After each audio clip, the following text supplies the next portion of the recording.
Hey everyone, welcome back to the channel. Who I haven't done an MCU film review in a while. That's because it's been a while since an MCU movie was released, like 8 months at this point. But yeah, this is the only MCU that's coming out this year. So usually I wait like 3 weeks to do a review because I want, maybe some people haven't seen it yet. I don't want to do it yet immediately. So yeah, today I'm gonna be reviewing my review for Deadpool and Wolverine. Probably Yeah, it's probably the best film of the year. I don't know because I don't think anything else comes close. I mean, the soundtrack was pretty good and stuff like that, and just a lot, and it had some interesting cameos. So we'll talk about that. And keep in mind, unlike for like previous MCU films, I barely even followed any news about Deadpool 3. Like other than like the initial Super Bowl trailer, I barely even followed any news from it. I mean, I heard like a couple of rumors, but I didn't really believe that because until later. But yeah, today we're doing reviews for it. So yeah, I just came into the theater not knowing anything about the film, so until I saw it. But yeah, this is pretty interesting. So let's get into it.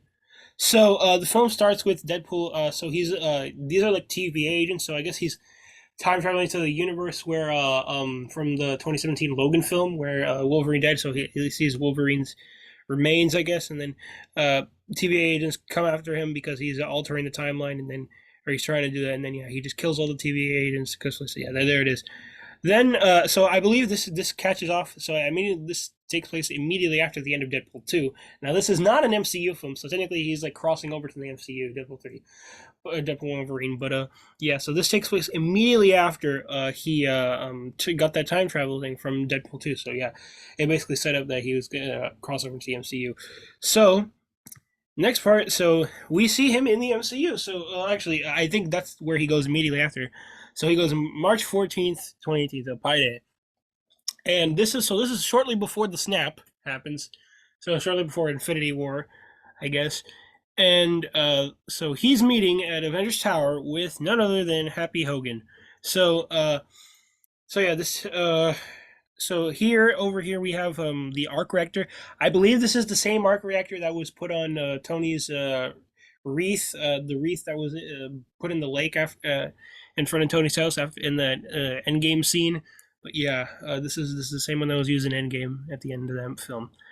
But then we cut to him. So it's his birthday. He's with his friends from the Fox universe. But yeah, they're right there. So this is like the first. Yeah. So pretty interesting how they got the Fox characters here. Yeah. Uh, let's see. Then he immediately goes into TVA, and he tries to go to different universes to get Wolverine. So this is not the same Wolverine from the X-Men universe, but yeah, this is a Wolverine close enough. They all look the same, really. But yeah, this he found a Wolverine variant that he believed was the best fit, I guess, for them. I don't know. He just picked the Wolverine that he thought was the best. But yeah, he's in the TVA. So it's the same TVA from the Loki series. So yeah, interesting how they're connecting the Disney Plus stuff to the films. They've been doing that before, but yeah, especially with the last film that connected the Marvels to the Miss Marvel to the Marvels, and then Loki connection to Deadpool 3. So yeah, that's pretty interesting. But yeah, uh, then we see them go into the void. This is the same void that Loki ended up in the Loki series. Now, here's the thing: we see the 20th Century Fox logo in the background, which is pretty cool, honestly. I mean, this is a fourth wall breaker movie. Deadpool's known for breaking the fourth wall, so yeah, you got a lot of references there. So there's like a fight scene between the two of them, and I believe he used the same dodging moves that Tobey Maguire Spider-Man did when he was fighting Flash Thompson in the first Spider-Man film. So yeah, it was the same moves, but yeah, or choreography. But then we get a surprise cameo from Chris Evans as Human Torch from the original 2005 and 2007 Fantastic Four films. So so they would assume because fourth wall break, so they assume he's Captain America, or Deadpool does uh, because they're played by the same actor. But then he says "Flame on." Uh, Now I remember like 2 years ago before Multiverse of Madness came out, somebody theorized that maybe there could be a scene where they assume he's Captain America and then he says "Flame on." So perhaps maybe they took inspiration from that Twitter user because I swear it was real, or maybe it was a TikTok user. I don't know. They must have taken inspiration from that social media. I swear it was real. I don't. I know it's still up, but I haven't seen that in a while. So yeah. So they may have taken somebody for inspiration by saying them assuming it was Captain America, but then Chris Evans says Flame on. It's pretty cool that they got him back for this. But yeah, But then, so then they're going to the I guess the void. I guess well, actually another part of the void, and I guess he talks about how Reed went there. Well, Mr. Fantastic. So the Mr. Fantastic from his universe. So it looks like he was in the void too at some point, but he died at some point and he didn't make it out alive. I guess. But then, so the void is actually Ant-Man, and then Deadpool makes a joke that Paul Rudd finally aged. Yeah, so another fourth wall breaker joke. And then so this may be a giant Ant-Man. So this actually may be this Ant-Man from Endgame. So many people actually think this is the actual Ant-Man, or maybe it's Hank Pym. But no, actually, I think the real Scott and Lang and Hank Pym, I think they were actually like normal size, and then they were taking care of something else while this Endgame had to happen. So maybe this was a different Ant-Man, or this could have been Hank Pym. Who knows? Well, if it wasn't Hank Pym, he was probably a different Ant-Man from another universe, and it was this one who's now dead. So yeah, maybe somebody theorized that. I don't know. Then we see Cassandra Nova, who is the sister of Charles Xavier, and then she kills um Human Torch for a say because he said something about her while they were while he was with Deadpool and Wolverine in the on the way to the giant man thing. And yeah, there was a post credit scene about this, like revealing that it was true and that Deadpool didn't snitch because he was saying that, oh, I didn't say it, but yeah, he actually did. But yeah, I did not that post credit scene I did not have a slide for this, but yeah, that's just letting you know right now. Even though we didn't get to the rest of this stuff yet, this then we have the cameos from let's see, well, from Elektra from the Daredevil 2003 series with Ben Affleck, and then she was also in her own solo film in 2005. And then we have X-23 and Gambit, I think, Gambit X-23, and then Blade, Wesley Snipes' Blade. So we don't have the MCU version of Blade yet. So I believe he was killed off shortly after this. But yeah, maybe he will return. I don't know, or maybe this. I don't know. Maybe could he return in Secret Wars? I don't know. But it's pretty interesting that he would be in this. I think there were rumors about it. I know Elektra. I think like before. I think like when around the first trailer came out time. I think she was confirmed to be in this. But then Blade, I didn't. I haven't really been keeping up with the news until after the first trailer. But this was that was actually kind of interesting. That they had Blade show up in this, which is pretty cool. Maybe he'll team up with Mahershala Ali Blade in the future, but who knows? But that's taking forever. I guess it's in limbo.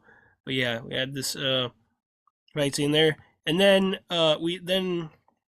we see Deadpool variant, so Nice Pool. So he's like a nicer version of Deadpool because Deadpool is just I don't know, always mean, I guess, or I don't know. This one, like, even when people were literally killing him, he was still being nice, literally. And then what they did. So now I can't show it really because well, it technically is a first rated R film. I can't really show that right here, but yeah. So what they did, they used Nice Pool as a shield to protect Deadpool because he couldn't regenerate, or to protect Wolverine because he for some reason he couldn't regenerate because this Deadpool he can regenerate, but the others not really. I don't know. Yeah, so we had like a whole army Deadpool. So we have Cowboy Deadpool. He's played by Matthew McConaughey, I believe. Kid Deadpool, right here. There was a baby Deadpool here somewhere. I don't know. I think it's actually played by one of Ryan Reynolds' children. And then Lady Pool, who's actually played by Blake Lively, Ryan Reynolds' real life wife. So, and then we got a couple other Deadpool variants. I believe that's a future Deadpool variant, Deadpool 2099. So, yeah, maybe probably from the same universe as Spider-Man 2099, but I don't know. But yeah, we got this. So there was like a fight scene with the Deadpool and Wolverine with the Deadpool core, which is basically the Deadpool version of the Spider Verse. And then the film ends. So then Deadpool and Wolverine, so they join forces to I guess save their universes. I don't know. This kind of reminds me of the finale of Loki season 2. But then yeah, then we see the agent from the Loki series. I forgot her name, but yeah, she does make it is the same character from the Loki series that shows up, which is pretty cool. And yeah, saying that they save their universes. So now overall, I would have to say this is probably the best Deadpool film yet. 9.5 out of 10. I think this is the highest ranking for an MCU film. I'm pretty sure it is, but yeah, easily the best film thus far. My only complaint about this is that I wish it ended with like his unit. Now he did go back to his universe at the end of the film. I wish it ended. I wish they just like got I wish they just like got rid of his universe instead, and perhaps maybe have his universe collide with the MCU universe, and yeah, I think it would have been interesting for the for Deadpool and Wolverine, I guess, to cross over into MCU. Maybe the post credit scene instead of having him be assuring that he wasn't lying about what Human Torch said. Instead, it should have just been like him, the universe is colliding, and they end up in the MCU permanently, I guess, and then they run into maybe an MCU character in one of the Avengers. Who knows? But that's my review for the movie. I want to know what you guys thought of it. I know a lot of friends of mine who saw this, they really enjoyed it. So you enjoy it. Let me know your opinions down in the comments below. And until next time, I'll see you guys. Bye.